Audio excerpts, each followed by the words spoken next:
Good evening, everyone. Traffic costs us time, money, and health every day. Every year, the Philippine economy loses trillions due to traffic issues. We deserve a system that moves people, not excuses.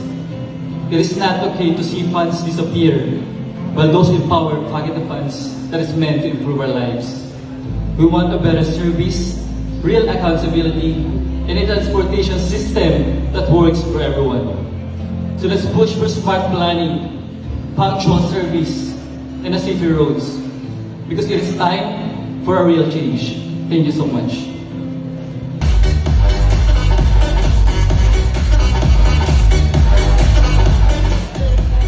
Mark Manasigan, Mr. South Pilipinas, Lipa City, Batangas!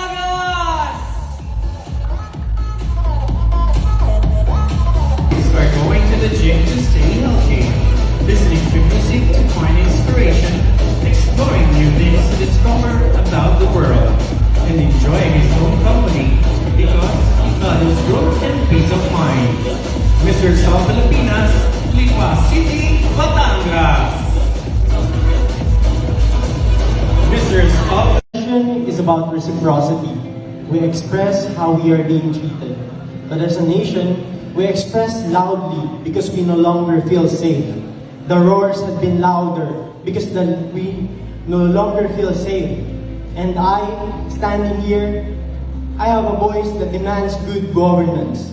Because we people, we are the ones that supports. We are the ones that reciprocates expression. Thank you.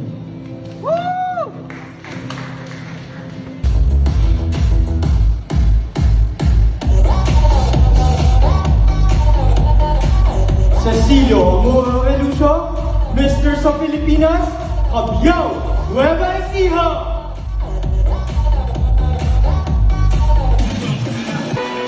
His hobbies are growing, singing, and doing workouts.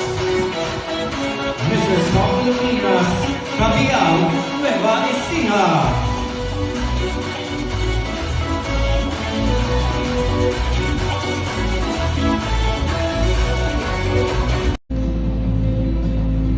Love. As a future nurse, my love isn't just for my patients, but also for my country. I believe that love has many forms, but the greatest is the love for our country. And loving our country means practicing good governance and standing firm against corruption. Because if we fight corruption, we show the truest form of love for our country.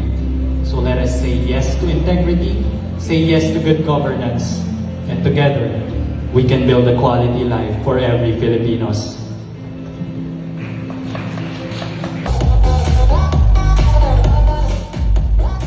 Jacob Gary Gomez, Mr. of Pilipinas, Province of Tarlac.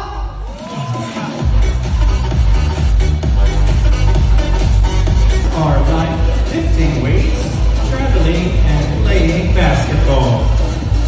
Mr. South Pilipinas, Tarlac Province.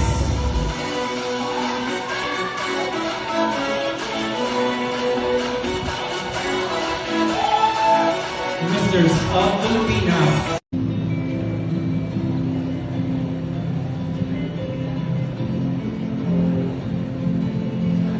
Participation is crucial because it reflects how invested someone is.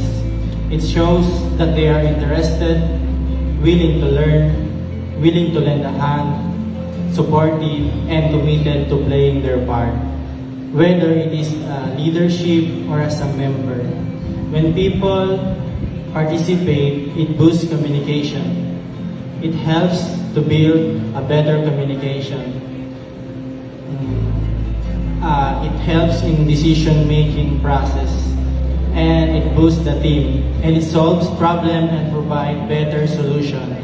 It goes with the saying, teamwork makes the dream work.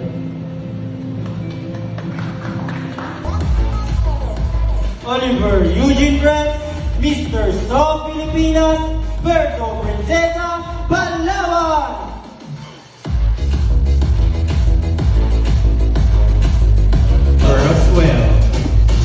Mr. of Filipinas, Puerto Princesa City, Palawan.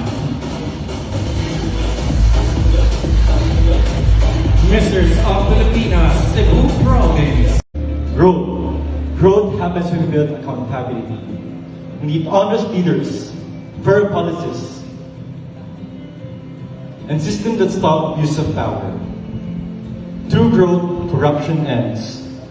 Politics stop being a business. And public servant means serving people.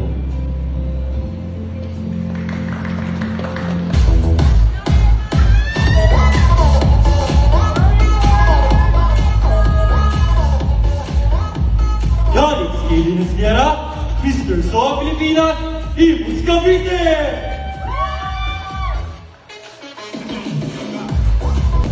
He loves dancing, playing basketball, and acting.